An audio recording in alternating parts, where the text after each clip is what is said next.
Hello and welcome to Heard, where we are celebrating the voices of all people and providing a space for their stories to be heard. I'm your host, Kevin. You'll find us at www.heard.love with a link to all of our channels. Please follow, subscribe, like, and comment for the latest updates on all of our shows. Heard is an inclusive, affirming, egalitarian community, and we're glad you're here. I hope whoever you are, wherever you find yourself on the journey of faith, no faith, or somewhere in between, you'll find something here that speaks to you. If you have any comments, questions, or you'd like to be on a future show, please contact us at hello@heard.love. Today, I'm happy to have someone who's becoming a friend, Daneen Akers, who is author of the very popular book, Holy Troublemakers and Unconventional Saints. She's also the executive director at Watchfire Media, which is a 501c3 nonprofit public benefit corporation creating educational books and films that provide needed resources and foster community for progressive families of faith. Thank you for being with me today. Thank you so much. This is great. Yeah, so we met on Instagram, I think, or something. I think so. And, a modern day story. We met on Instagram. Yeah, exactly. You wouldn't believe the people and the things I've learned on Instagram. It's been good for me. I still barely know how to use it. I'm like an age bracket above you for sure. So I don't know about that. Yeah. I just learned that I just learned last year that you can follow hashtags, and that was like a life-changing thing for me. I think I learned that like 2 months ago. So yeah, I'm with you. Don't worry. You're ahead of me. So is my wife actually has her finger on the pulse of some of these things more than I do. So I mentioned your book. She's like, oh, did you get it? And I'm like, well, I got it on Kindle because I can't get it. And she said, yeah, it's been sold out for months. And I was like, okay, yeah, it seems that way because it was on Amazon and then it went away. And so I had to download the Kindle version. Well, Amazon is such a beast. It's kind of there, but somewhat against my wishes.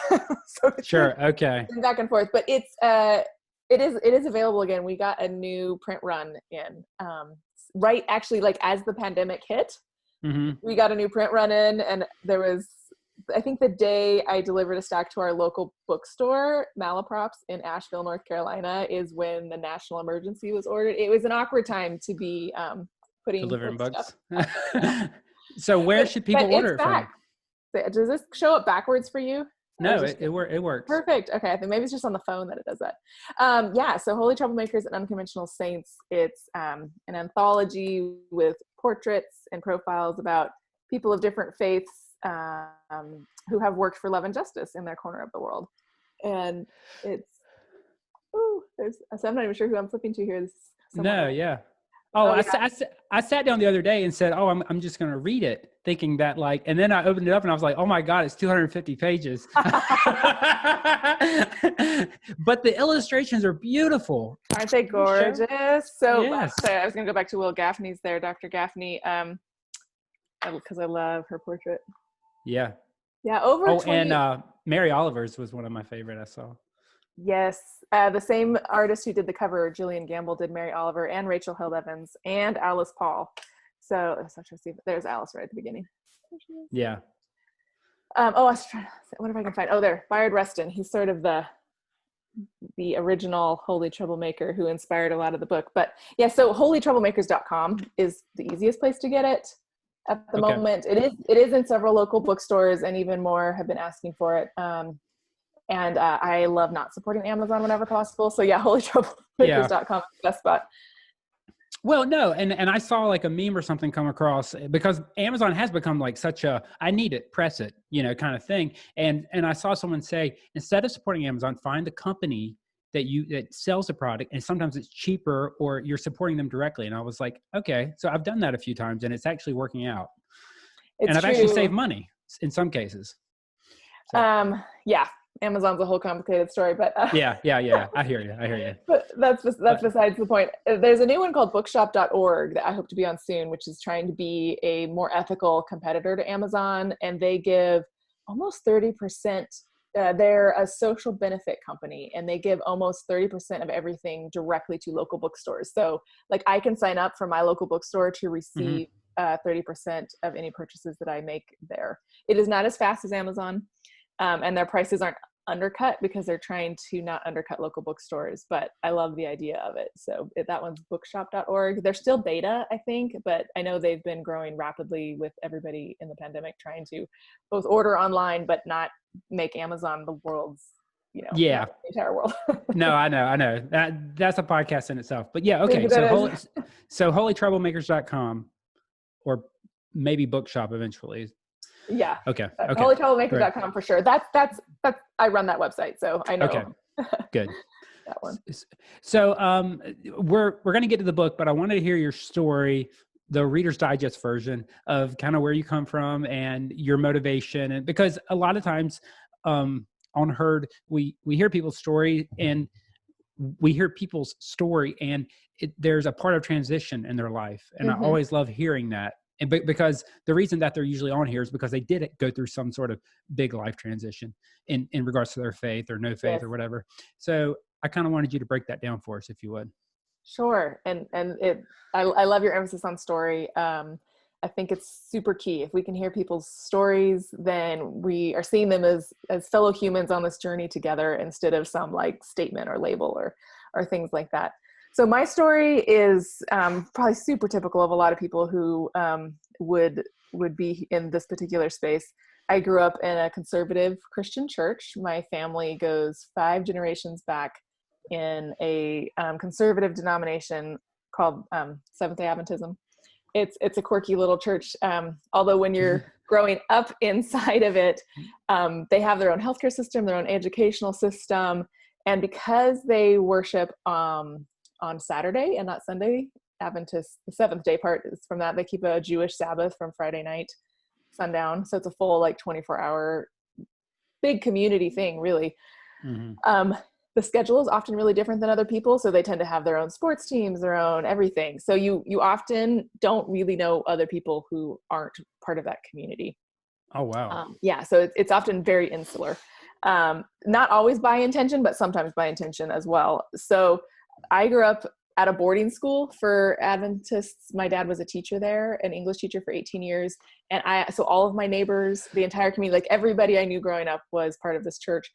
And it was I was a wonderful, idyllic childhood in many ways, but it was challenging the older I got and started to be introduced to other people and other ideas. And I distinctly remember being in an English class in college, probably sophomore year, and we were reading the Epic of Gilgamesh. And I learned that this was an older story than the Noah flood story in the Hebrew scriptures. And it really, really blew my mind because there were so many similarities. It should, I thought, oh my goodness, I think there's other people who told stories that were similar. And that was a really opening up point for me. And then I did a lot more studying myth and fairy tale and things like that. And I was like, oh my goodness, humans, we do these things, we create stories, we need meaning, we're storytelling creatures. And it made me start to question, well, what are the stories that I was told? And I always took them to be completely, factually true, like a court reporter's, notes. But what if they are just pointing to bigger things, that other humans have had different ways that they write stories around these ideas? So it started a whole journey that lasted many years. And part of that, my husband and I moved to San Francisco. He's a filmmaker and we wanted to live there for a while. We thought we'd go for 6 months. We ended up there for 10 years. We loved it. And we ended up going to this little church it wasn't an Adventist church, but it was being pastored by people who had been Adventist pastors. So word had kind of gotten out that if you were a refugee in any way, shape, or form from Adventism, this was a church that you could go to. So we started going there, and it also included LGBT Adventists. And that was the first time I was in my mid to late 20s, and it was the first time that it had really occurred to me, number one, that there were LGBT Adventists and what a difficult situation this was. And this happened to coincide with the lead up to, would have been in the lead up to the 2004, 2008 time period where actually same-sex marriage became legal in San Francisco, and then it got reversed, and it sort of went back and forth, but it was it led up to Prop 8 in California, and at the same time as Obama's first election. And it was a really momentous time. I was expecting our first child. So we were trying to like, are we going to raise her in the faith? What are we going to do? So we got together with a bunch of other progressive Adventists, one of them being Ryan Bell, who was an earlier guest on your show, to do some advocacy in the Adventist church to try to just share stories and start conversations. We weren't necessarily trying to like say, vote this way, do this, do that. We're just like, hey, you talk a lot about these people. Let's talk with people and not about people. And so we did a series of short films that eventually one of them became a documentary, a feature-length documentary called Seventh Gay Adventists, which is either clever or offensive, depending on your perspective. Yeah. I love it. It certainly is memorable. And when you get like two lines in a film festival program, people knew what it was about. Yeah. It was actually a working title until the church tried to sue us over the name. And then I was like, oh, hell no, that's the title. Oh, yeah. Don't cross me, she said. That's a whole other story. I think if somebody had asked nicely, I totally would have been like, oh, this is the working title. But the opening salvo was cease and desist letters delivered to our door by like one of those like service people that you have to like sign that you got it kind of thing. So I was like, oh yeah, no, we're gonna play. Yeah. So, and you won. Yeah. Well, you know, they had very little ground to stand on actually. So anyway, that was probably the beginning of our leaving the Adventist church. Yeah, you think?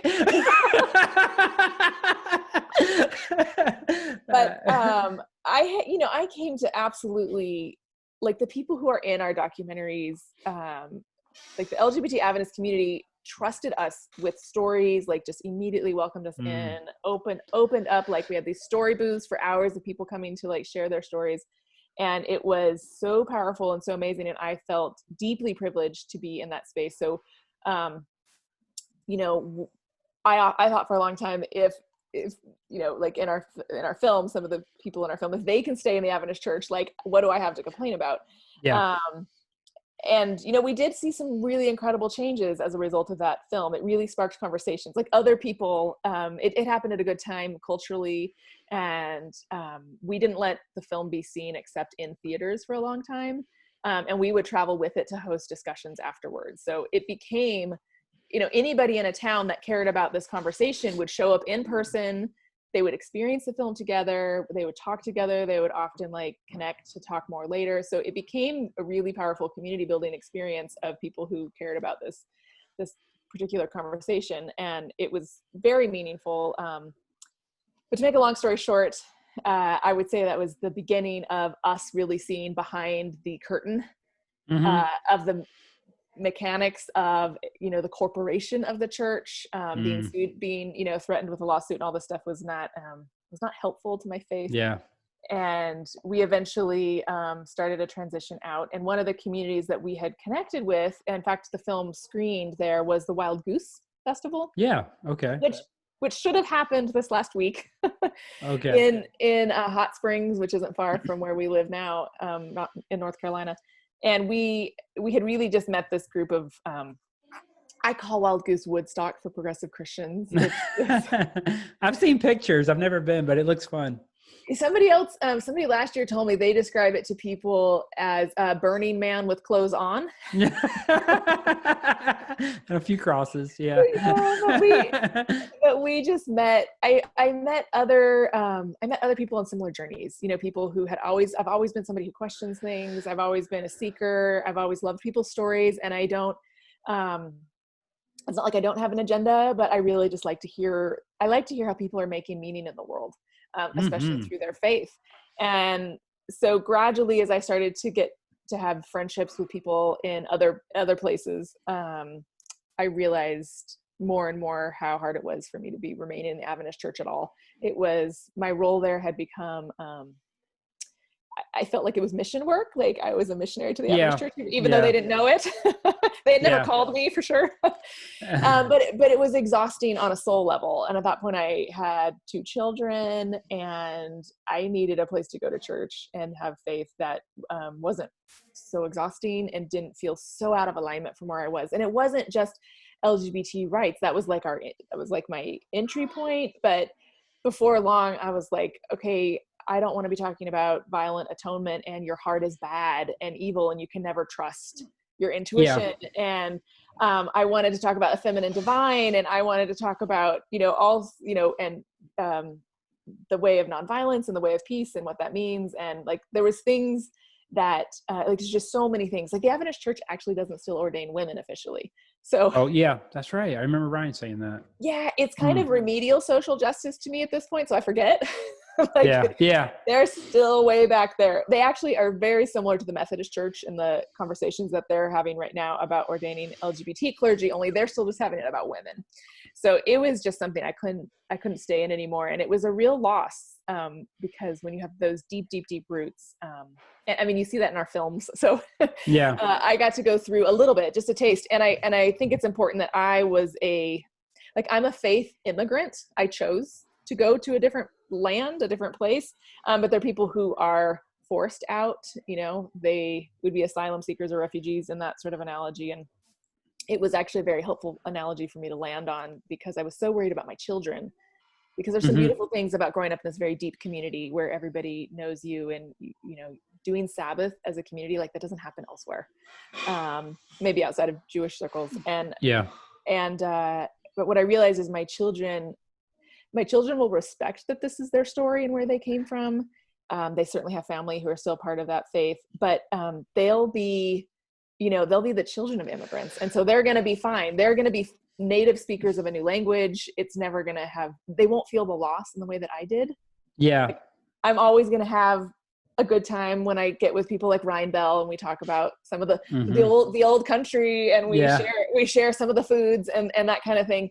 But that's not going to be my children's story. And when I was able to let go of that angst on their behalf and let other communities not try to entirely replace a whole culture.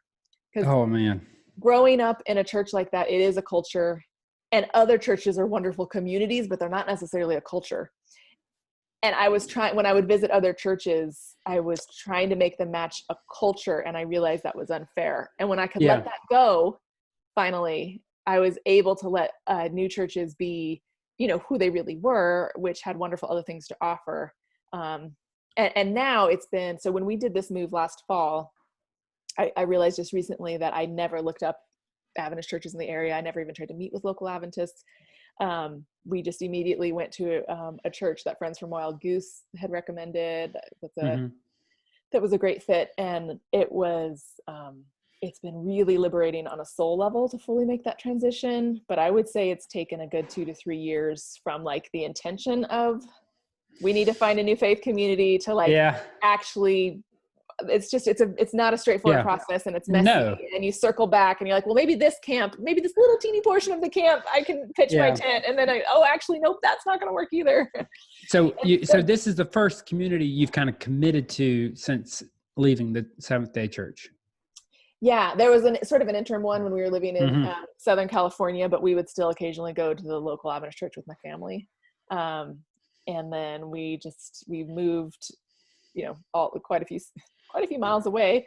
And so what was that about? From California to the mountains of North Carolina? I know, it's a mix, like most things. So I'm a writer / small nonprofit director. My husband's a documentary filmmaker. Neither of those are high income lines of work. Deeply satisfied in many ways, but not high income. And we just got priced out multiple times from housing in first the Bay Area of California and then San Diego.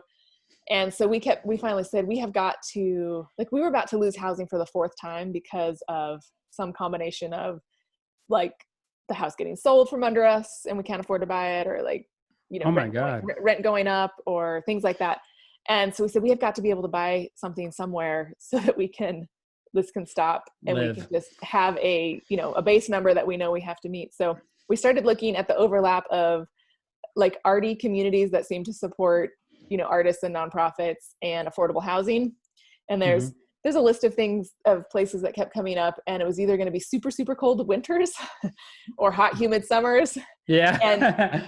And because we've been coming to Wild Goose for off and on for 5 years since our documentary had screened there, we knew some people in the area, and we're like, actually, the Asheville area seems like it's got some potential. So last year, actually, it was this week, a year ago, we looked around. We stayed for a few days and looked around, and ended up we just saw the last day we saw a house that it was quirky. It needed some work.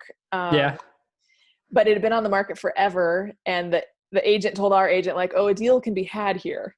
So Oh, wow. So they really wanted to sell it. Yeah. She was like, this means that's permission to lowball. Yeah. So we ended up being able to buy a house, which I never thought we could have done. It's kind of a miracle.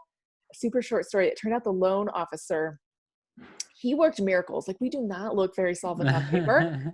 Yeah. And it was sort of a strange year that we did, which is why we knew we kind of needed to move now. Mm-hmm. And he had to go through like 3 different loans. Like, I can't even tell you how many documents we had to submit for all kinds of things. And our agent later told us that she had never seen a loan officer, and she's been an agent, like, she's almost 65. So she's been an agent for a long time. She's like, I have never seen a loan officer work so hard to make a loan happen. And then we found out later, after the whole thing had closed, that he had seen our documentary. And gosh. And he's a gay man of faith and really, really wanted to help us out.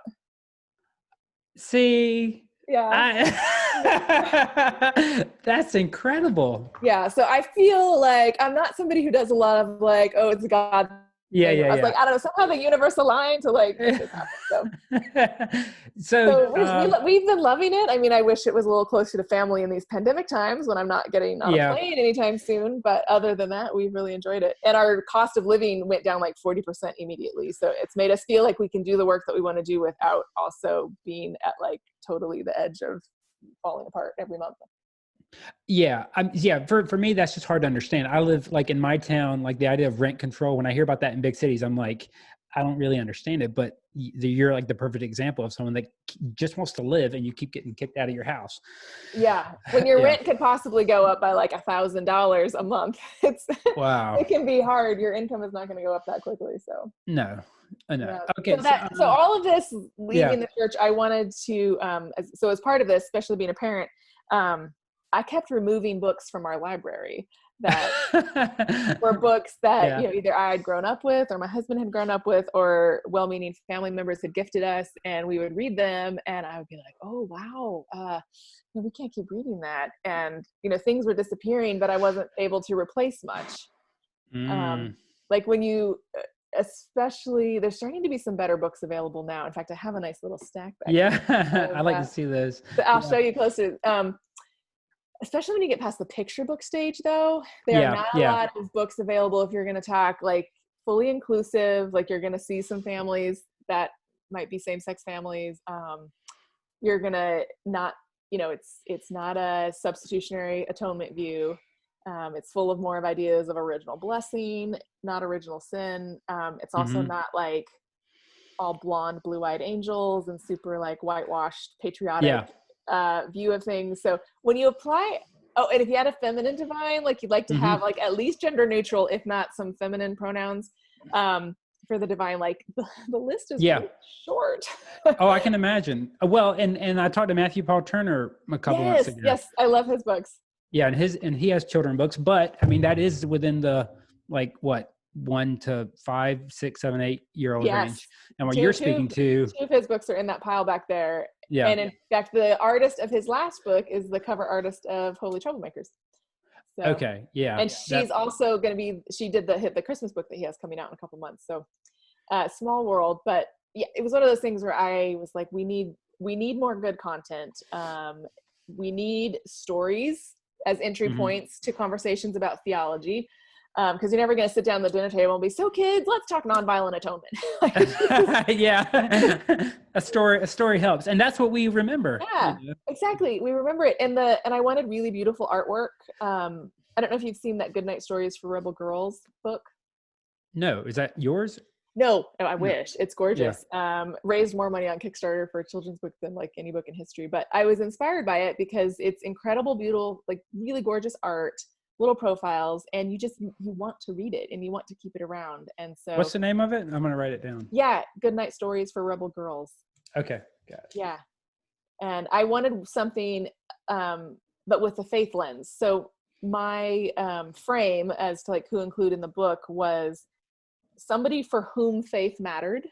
Like there's a lot of people who do amazing work on behalf of the, flourishing of all humankind, but you can't, faith is not necessarily a motivator. And it's not like I don't want my kids to know about those people too. It's just there are other resources for knowing about those people. But if you're actually looking at a faith narrative perspective, I wanted people from different faith backgrounds who, faith was some sort of factor in their life, and they worked, for love, kindness, compassion, that good stuff in their corner of the world, even when that went against their official, religious institutions, which is the majority. And I especially wanted to feature voices that you don't hear. So LGBT voices, women's voices, Black voices, Indigenous voices, people who are usually written out of religious narratives. Oh yeah. And that's why I love the book. Whenever I picked it up, I mean, I'm just going to be very honest, like knowing that it was a somewhat of a Christian book, and knowing that it was somewhat in the realm of even progressive Christianity, I was expecting something. But then I picked it up. I'm like, wow, it challenged me. Oh, and good. I like to think I'm kind of open-minded, or pretty open-minded, but I mean, it challenged me. When you see a transgender person, when you see a person of the Muslim faith, when you see just all these different people, you have people that I already know, like Brian McLaren, Fred Rogers, Harriet Tubman, Jennifer Knapp, which I thought was beautiful. Love her. Rachel Held Evans. I still can't believe she's gone. And she just died last year. Just over a year, yeah. And I thought that was so beautiful that you included her. But you also have Glennon Doyle. You have Francis of Assisi. So you can't categorize this book and too strictly. You have to give it some room to breathe. Yeah, and there's definitely some people that you've heard of, and then there's some people you wouldn't have heard of, and I love that, because I think there's a lot of people who do lovely things with their life, but they're never going to become famous, and we're going to hear about them, but they still offer a glimpse of the holy, and they offer a glimpse of something that I would like kids to be inspired by. And I learned so much writing this book. It's a deeply researched book, and it was a fun. Like, it was soul saving. Like, I've been working on this book for 2 years, a little over 2 years. And if you think of what's been going on in our larger context for the last 2 years, I think it's not an accident that I got this idea the December after the November 2016 election. Yeah. I think especially seeing Christianity be used as in such an oppressive way in so many spaces, I wanted my children to see people of faith choosing to do good for everybody and not just their own self-interest. And yeah. So that's something I struggle with. Is that, and I think a critic would probably say you're just trying to save Christianity. Would you agree with that? Or do you feel like the original message was lost? Or do you feel like, no, there are some terrible parts, but because I've come from that, I at least want to showcase the parts that are not so bad after all, or the people that did stand up? Yeah, I mean, I'm very sympathetic to that criticism. Yeah. They have some valid points, especially lately. So I think I go back and forth on that. I think, so in the intro to the book, there's a funny thing, because I'm remembering one of my editors. I had several editors, and one of whom I had specifically read any story that had to do with race. She's Black and queer and also not American, so she can catch things that I wouldn't catch. And there was a line in here where I think I said, so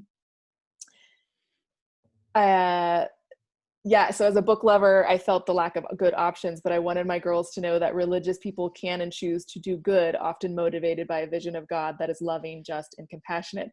And originally, I think I had said something like, I wanted girls to know that people of faith can choose not to harm. And it was something like, she was like, boy, if that's all faith can do, that's kind of a sorry bumper sticker. Yeah. And I was like, good point. I need to maybe expand that a little bit. I'm a person of faith. I won't kill you. I know, exactly. Yeah. The bar has been set very low lately. But I think I had my, the people in this book re-enchanted me in many ways. Like I had gotten very cynical. And seen some of them survive through times that, I mean, Rabbi Rahina Jonas, who was the first female rabbi, and then she was killed at Auschwitz. Like, she lived through some of the worst times of human history, and yet the spirit of which she managed to still serve people. She set up a secret synagogue at one of the concentration camps she was sent to. She actually works with Viktor Frankl, who's known for a lot of his work on suffering, and like seeing some people go through things and maintaining their connection to something more transcendent, and then just knowing how sometimes we really need other people. Like, the pandemic has taught me more than anything how much I miss being in community with people. Yeah. And so, well, I know some people, I'm not someone who says you got to go to church or your mosque or synagogue or other to have like that connection. I realize, you know, my husband is one who would just go for a walk in the woods or a bike ride or something like that. I told my wife, I said, I miss hugging people and holding hands. She's like, what? I miss just doing things by myself, she said. Like, okay. Yeah. Well, you said you had 4 kids? Yeah. Well, so that kind of makes sense. I'm a little sympathetic about that. But yeah, no. I hear being you in that. community, like whenever we go to our church, which meets at like 5 p.m. on a Sunday, it has a more contemplative feel. The music and the message, and often I'm like, where else would I have gotten that this week? Like, I wasn't about to remind myself of some of these things, because sometimes they're difficult calls to you know, lay aside ego and some of these things, and like there's something about being in community together that I do think is powerful. And so I'm not entirely ready to give up on communities of faith, although I will say that there's some very just reasons to be upset at what religion, you know, has done. Yeah. No, I think of it as I love to be with people that like to talk about things that matter, and like to talk about hard problems and hard issues, and also heart issues, and like to talk about introspection. And that's for me what I found in the church, at least growing up. But as I became older, it no longer felt transformative. It just felt, you know, so redundant. And so I came across people like Richard Rohr, who just would, when I read his book, The Naked Now, it was so eye-opening. And I just told my wife, it was like he had a key to all these cages, and he just kept opening and setting me free in so many ways. Yeah. And he's turned me on to people, you know, that it reminds me of the girl that you said a while ago that was a Holocaust victim. Yeah. Rahina Jonas. Rabbi Jonas. Yeah. Yeah. And he turned me on to Eddie Hillesum. I'm probably saying that wrong, but she was also a victim of the Holocaust, but she had like a, and she had a completely, and she had and her whole life would be seen as scandalous from the religious majority. Or I was recently reading the book to my kids about Joan of Arc. You know, you have all these characters that at their time just that they seem so scandalous, but they use the power of the stories of religion or the message of religion to propel them. I think of Martin Luther King. And so we don't discount these people. We say that's a story, at the very least, we say that's a story they connected with. And it empowered them to do the work that they did. And we remember the work they did more than the stories that empowered them to do it necessarily. Sure. And that's what really matters is the work they did and where they found their motivation. And I think for all of us, that could be different things. And, you know, if I liked the story of like, you know, The Boy That Cried Wolf, you would say, well, that's a good story to kind of, to know not to lie or whatever. But then if I said, I want to judge you and control your behavior based upon that story, you would say you are a nut. So, I mean, I think that these stories and these stories of faith that we kind of hold on to, if they motivate us to change the world through our lens, I think it can be so empowering. And so that's what I care about is what is your faith, whatever it is. You know, Sikhs, like Valerie Kaur is in this book, and she's and Sikhs have been doing amazing things during the pandemic, like feeding so many people from their gurdwas. And I think like if your faith, whatever it is motivating you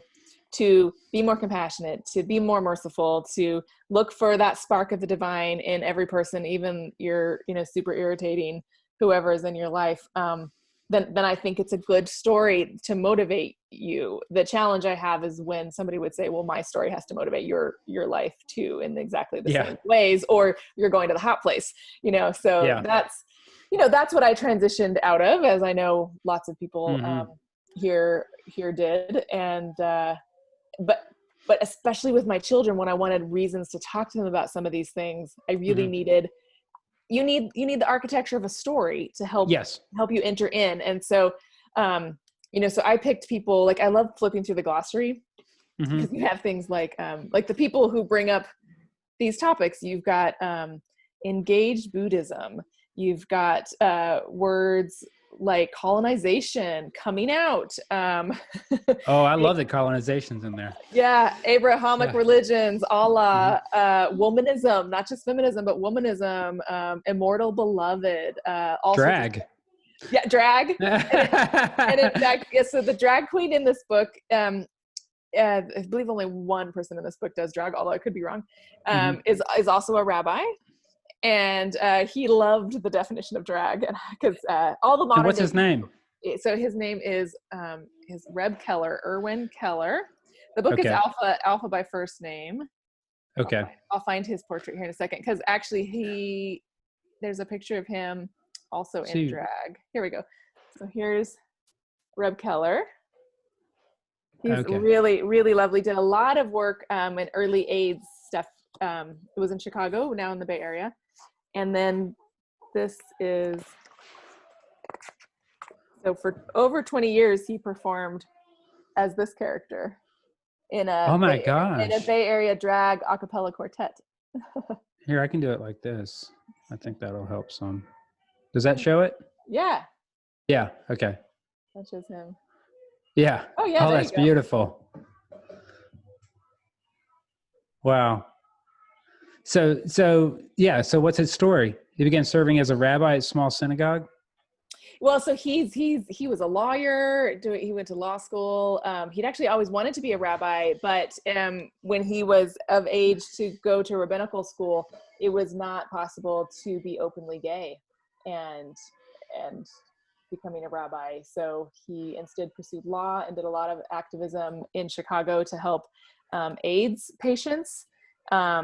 That then started being intersectional with working with disability rights advocates and other people in Chicago, and then came to the Bay Area and was doing music.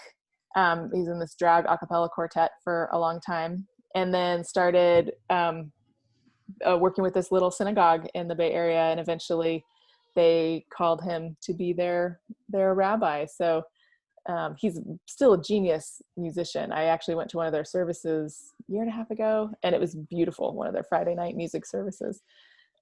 And so those are the sort of people that nobody's heard about, but he has a wonderful, lovely story that I think everybody should know about. Do you have a favorite person? What do you say? Somebody just asked me this the other day, and I was like, I don't really have a favorite, because I'm just in love with all the people in this book. Yeah. They really are incredible. But I will say that the person who is the most sort of motivational behind the book is Bayard Rustin. And he is somebody who most of us don't know about, but we should. So I'm going to his portrait right here. Yeah. So Bayard is a major civil rights hero that we generally have not heard about, because he was also gay and had to go in the background. Frequently he was, other people in the movement were not thrilled because he was openly gay. He refused to go in the closet because he said that would be participating in his own oppression and the oppression of other gay people. But he was a lifelong Quaker, and he went to prison because he refused to register for the draft in World War II. Even this part is not in the book, but I love it. The intake form, when he was being interviewed going into the prison, they actually wrote likely unsuitable for prison life, because he was already an organizer, and in fact in prison they basically knew he was going to be a troublemaker, because he helped organize the prisoners to protest against the segregated seating in the cafeteria. Like, everything in prison life was completely segregated, and so they actually let him out early because he was essentially a pill. And he refused to sign his release papers because he wouldn't even give them that much authority. And so the warden signed on his behalf. Oh my God. But yeah, he went on to become a major mentor to Dr. Martin Luther King. And in fact, he's the one who really trained him in nonviolence as a full ideology, not just a strategy. And he organized the March on Washington single-handedly. Well, of course, not single-handedly, nothing's done that. But I mean, he was the main organizer. And that whole march was organized in 8 weeks' time, pre-email, pre-social media, pre any of that. Can you imagine? Yeah. I was reading one of the Who Was books. Have you seen those? Yes. Yeah, I love those. Which is kind of reminds me of this. And but it was talking about the March on Washington and how they didn't have enough bathrooms and one person died from heat exhaustion. But yeah, it was planned in 8 weeks, and John Lewis, they were worried about his speech, and so this is amazing. So Bayard planned that, and he went on to do all. I mean, he just worked for human rights in all sorts of spheres. He later was working for LGBT rights. He worked for refugee rights. He consulted on nonviolence in several different countries. So he's just one of those people that, like, as we're taking down statues, he's somebody whose statue we could be putting up for sure. Oh, that would be beautiful. Yeah. And he credited his Quaker faith with being the foundational principle behind believing that we are all, part of the same human family and all equal. Yeah. And you, and in the preface, you mentioned, even, right, you recognize Jesus as the original or one of the original. Yeah, not the original necessarily, but certainly a holy troublemaker. Yes. Yeah. So Bayard talked about angelic troublemakers. He said every community needs angelic troublemakers, and he meant it in the sense of like people who will nonviolently work to make the status quo unworkable on behalf of the vulnerable. And so I translated that to holy troublemakers. In the days of Twitter, you need less. Less characters. Oh no, it's beautiful. We need in every community a group of angelic troublemakers. These are the faith heroes I want my children to grow up reading about and being inspired by. And I know I'm not alone in that desire, is what you said. So is there a common thread that you walked away with after you got done producing this? I mean, or were you said you felt more engaged and I think, the common thread is that, there's a few, but life has been hard before, and it's been easy to feel discouraged and cynical before, but there is the work to be done, and there's people right in front of you who you can, in your own community, who need food and need basic things, and there's people to organize with. I think what I came away with is actually a renewed sense of hope that, like, I sort of err on that side, that there are more humans by far who really would like to be, generous and open and connected with others. Like, I think we will look back and see that social media, while very powerful in connecting people, like that's how we met, I think it amplifies the outrage in a way that does not actually happen that often if we were dealing with in person or in person. Yeah. You would say things over a keyboard you wouldn't say if you were even on a video, which is one reason I like doing these as videos. Not that anybody would say anything like that to me, but it shows the life behind the person. Yeah. There's been a couple studies that show that outrage spreads online faster than it spreads in person. So like it can feel real online. And I know that from having managed some social media pages. Like if I post something that is truly an outrage, and there are things to post about that are outrageous. I'm not saying there's not. There's a place for that. But in a era in which you're rewarded by clicks and by engagement, the outrage spreads much faster than anything else. And so I think, when I think about a Bayard Rustin or Thich Nhat Hanh or some of these teachers, Mary Oliver out there in the woods with her notepad, I think there's I think they reminded me how much I just need to try to focus as much locally and engage in the actual place around me and the people around me, and like who is doing what here that I can support and come alongside. Our church has actually been really amazing for that, because they intentionally don't have, like there's no committees, there's no elder boards. There's none of that, because they realize that the type of people at this church are already engaged in a lot of good things, and they don't want to exhaust their budget or their time, and they'd rather just come alongside and bless whatever is happening.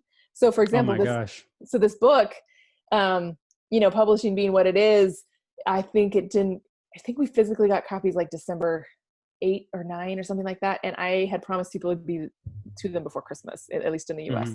And I felt really, really pressured to do that. And we had a wonderful problem, but Glennon Doyle posted a very enthusiastic post about it. There it goes. And we suddenly were like literally we had finished all the pre-orders from Kickstarter, because that's how we raised the initial capital, because this is a very expensive book. Oh yeah, it's very nicely. I need to get you a hardcover, because it's one of those things. I know some people need the digital versions, but it's really one of those objects that's meant to like live in your house. And I'm going to order one from the website, because I want my kids to have something to touch. There's something physical about that. I mean, I'm a former English teacher. I love books, but so we went from we had just the church showed up in mass, and for days packed all the pre-orders, and it was all done. And literally my husband had carted a whole load of books to the local post office, and he'd come back and he's like, "Woo, we are done." And I said, "Honey, I'm having a weird thing going on. There is suddenly orders coming in that I don't it's coming in really quick." And I didn't even know that Glennon had posted anything. And then and then I get a message from one of the people who work with her. Is like, "Hey, Glennon loves the book and she wants to help give it a little boost for Christmas sales." And I was like, "Oh, thank you." And oh my gosh. Thank you. Yeah.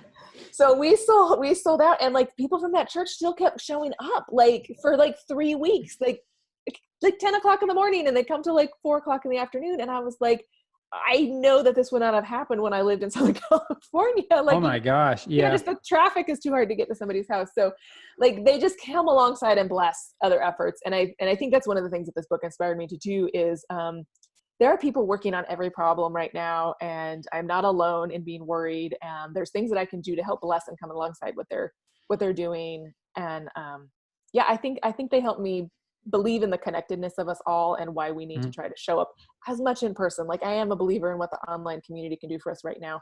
And I know that it is much more enriching to be in touch with people in your local community who are doing the work, needed. Our little town, it's a teeny little town, and they had 4 Black Lives Matters demonstrations in the span of 10 days.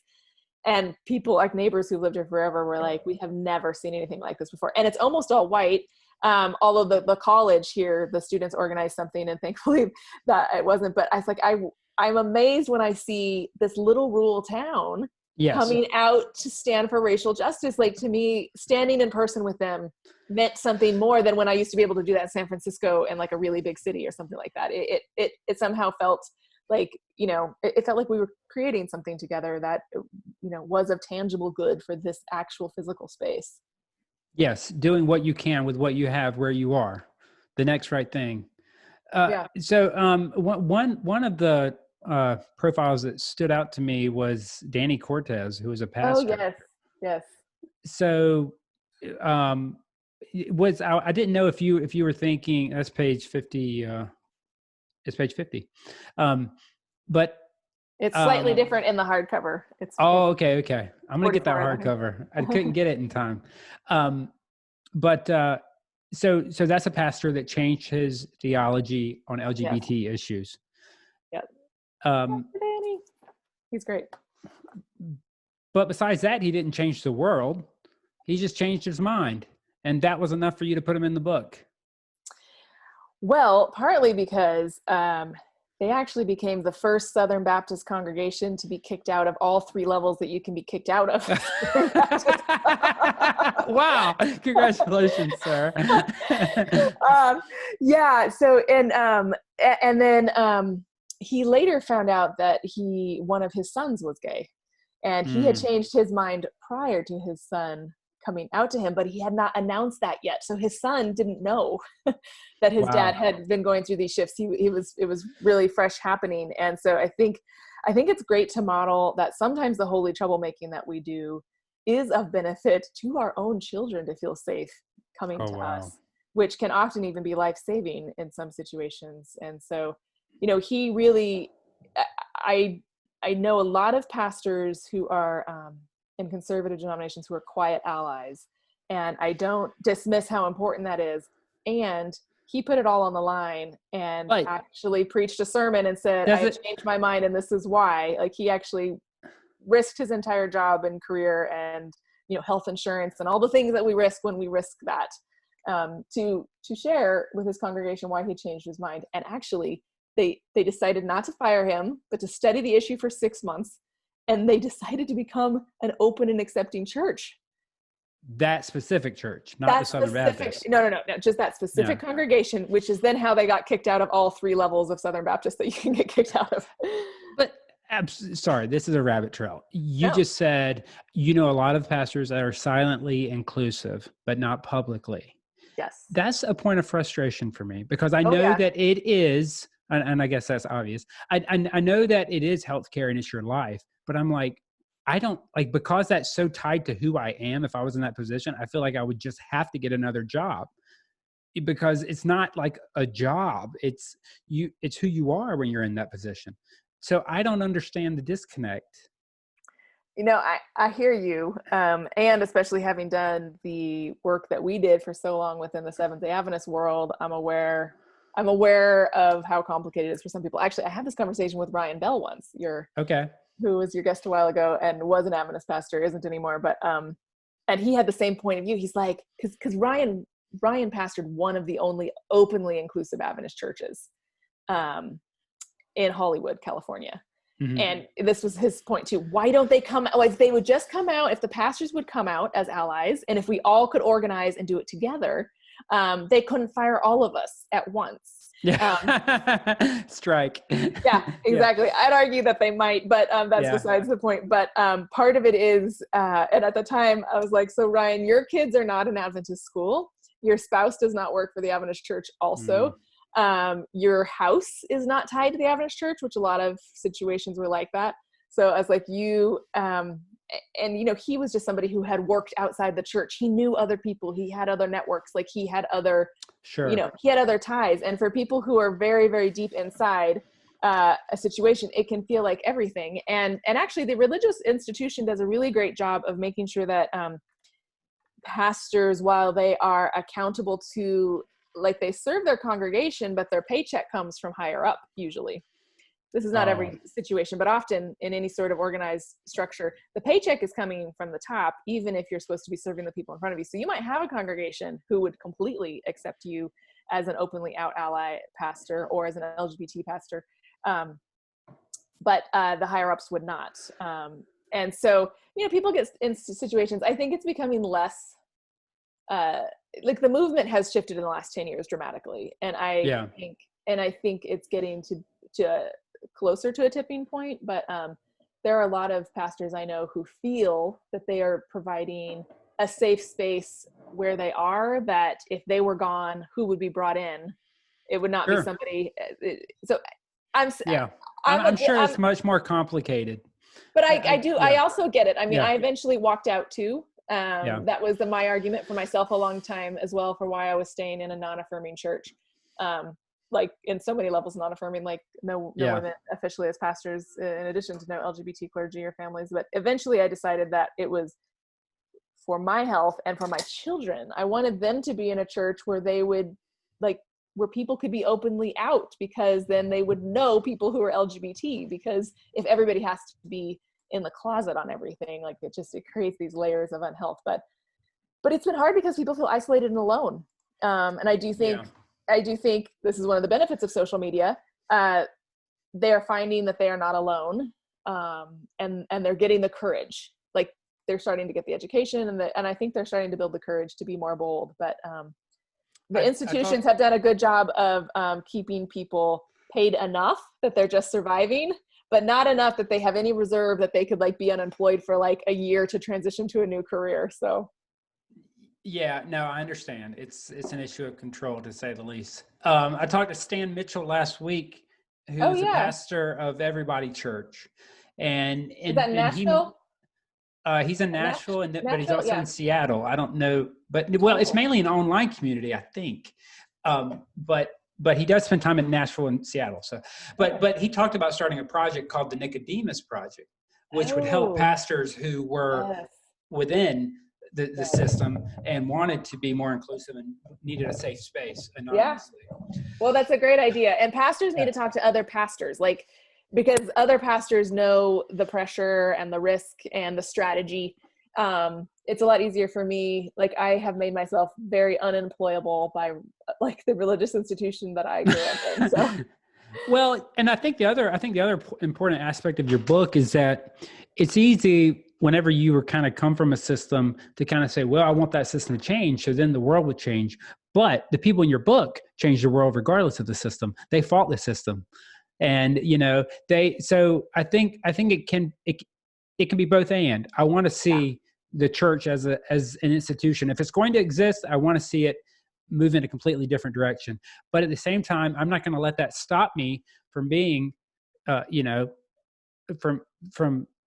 taking the message I read in your book and applying it to my own life and saying, what can I do where I am with my voice to create the world that I want to see. I think the people in the book would love that you're taking away that message. Do you think the book is powerful enough for a pastor to read Pastor Danny's story, or do you think it could end up in some mega churches in their bookstore beside their coffee shop? I hope so. Do you wonder about that? That'd be awesome. Yeah, people can strategically place it in their I'll do it. I think. I'll do it. That would be hilarious, actually. I do think we all need models, right? So yeah. I think we have to see, when I was doing documentary film, we took a class on creating media for social change. And one of the key points was that people, they can't see something that feels like it's just way beyond where they are. They need to see a step into it. And you don't want it to be their final step often, but you need them to see the next step. So like, for example, in the documentary that we did inside the Adventist church, the Seventh-day Adventist one, there's an Adventist church you see that comes up with this sort of proposal as a way to keep a lesbian couple and their family who they love as part of the church. And the language they come up with is like, it's cringeworthy if you're already fully accepting. But for that church at that time, and for a lot of the pastors who watched it, like, I got a lot of requests for, hey, can you connect me to that pastor? Because I want to know how they actually worked this out, kind of thing. And so I always used to say that this particular line, and if you watch the film, you'll know when it's there. It goes over way differently when we were watching it with an Adventist church than if we were watching it at an LGBT film festival. Oh, wow. It at one point it lands as like, ooh, that kind of hurt. I see they're trying, but that still kind of hurt. To like, wow, an Adventist church could do this. Like it was a range of things. And it's always a struggle when you're creating media to know like who's my audience and who's the next step. But for somebody like a Southern Baptist pastor, I would love for them to read Pastor Danny Cortez's profile and realize, oh, here's somebody who did it, and his life actually did not fall apart. And in fact, look, it looks different now, but it didn't fall apart. And in fact, it made it safe for one of his own children to come out to him. And I think we can need this modeling to step into, because the fear factor is always going to be magnified 10 times in our head as to how bad it's going to be. And sure, versus real life. Well, they have a lot of great examples. What is it? 33? Is that what I didn't count? There's 36 profiles total. I'd actually wanted there to be 50, but they ended up being a little bit longer than what I had originally envisioned, which I like, because I really tried to start with a narrative and have a real narrative hook to get kids into it. And then a few of them, like Harriet Tubman, she's just amazing, and there's no reason to like cut out some of that story. So that one's almost like that's a significant length one. Or Jennifer Knapp. I could see my 11-year-old reading it. I could see my 8-year-old reading it. I could see my 5-year-old sitting beside us and being engaged as we read it. That's awesome. I love that. Yeah. And actually, I love that parents reading along are going to learn some vocab and some concepts too, because I sure did. And I know that there's some things that come out through it that liberation theology with Gustavo Gutierrez and things that I know don't just pop up in every household. And I think it's a whole little wealth of things to keep diving into. And I hope kids get it at different levels at different ages too. Yeah. Well, I think the good news, if you're raising your kids like you mentioned, and they don't see things the way we do, so they're just like, yeah, they're gay, so yeah, they're so yeah, I think it's so. I guess I yeah, go ahead. I was just gonna say my so I have an 11 and a 4-year-old, both girls, and my 11-year-old had actually bought a little stuffed animal for the 4-year-old, and she and the 4-year-old was having a really hard time deciding if this new little animal, I think it's an elephant, was a boy or a girl. And my older daughter was like, well, they could be non-binary. They could just be a they. Yeah. So this little animal has been they.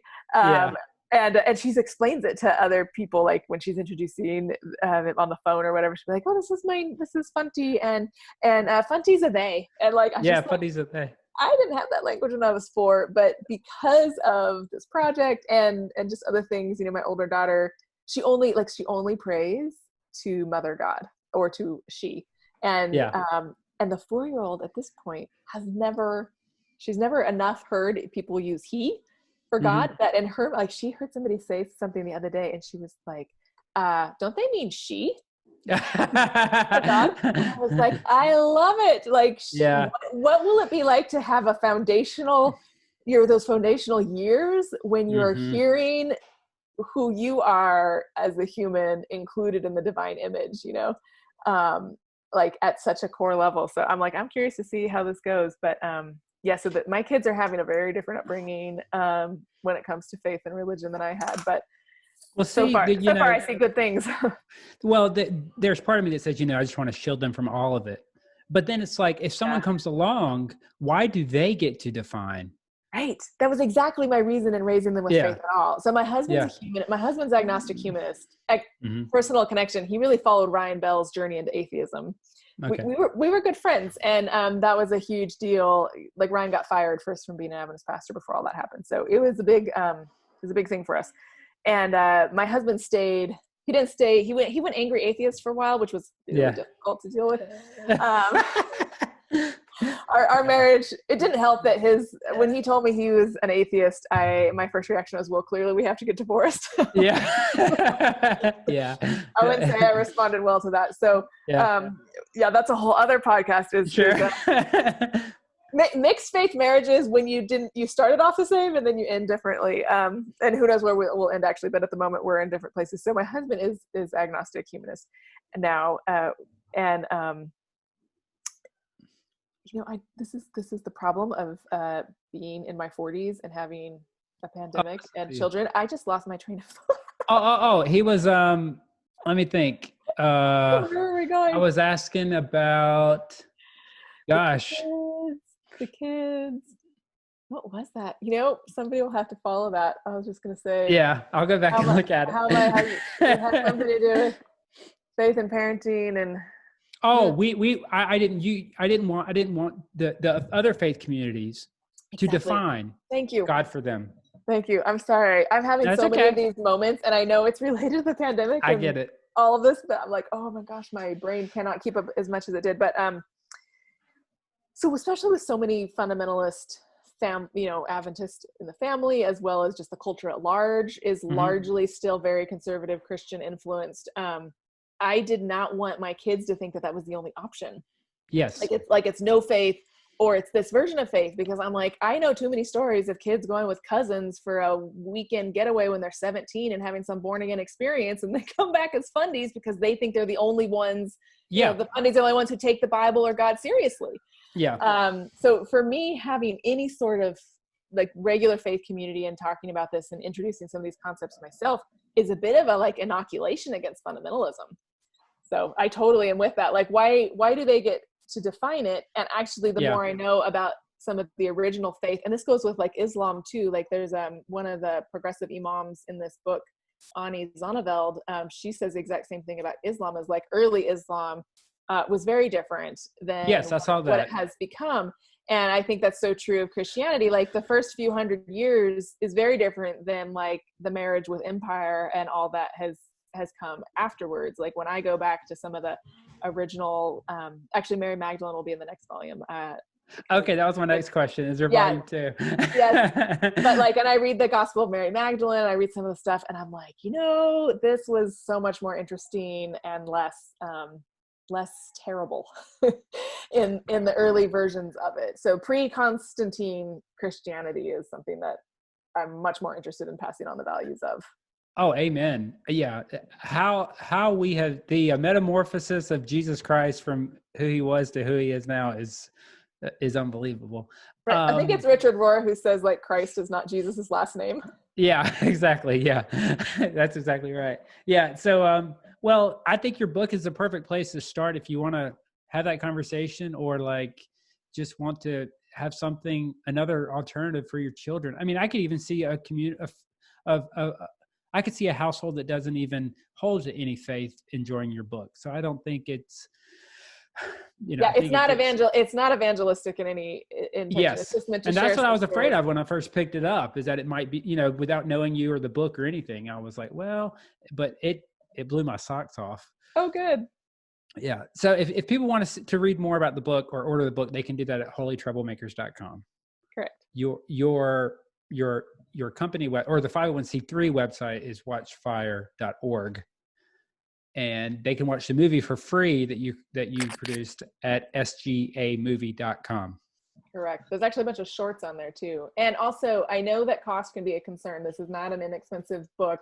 It's a like ethically printed, full color, paying the artist well, and hardback, all that stuff. So we give away free copies to people or churches that would want it as a resource but can't afford it. So if anybody wants to email me at support@watchfire.org with a mailing address, I'm totally happy to send a copy to somebody for free. That's the great part about being a nonprofit, is that's part of our mission.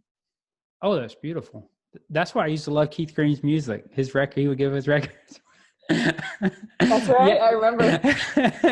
Yeah, that's great. Well, but the thing about it, it's not a cheap book, but it looks like a very high quality paper you use, and it looks like a book you're always going to refer to. That's part of my strategy. Is it's kind of a kid's book that's also an art coffee table book. So I think parents are not going to want to pass this one on. I think they're going to keep it around. Yeah, it's a keepsake, and I mean that. So, well, thank you for being on here. I'm going to stop recording and we can keep talking, but I appreciate your time today. Thank you so much. This was great. All right. Bye-bye. Bye.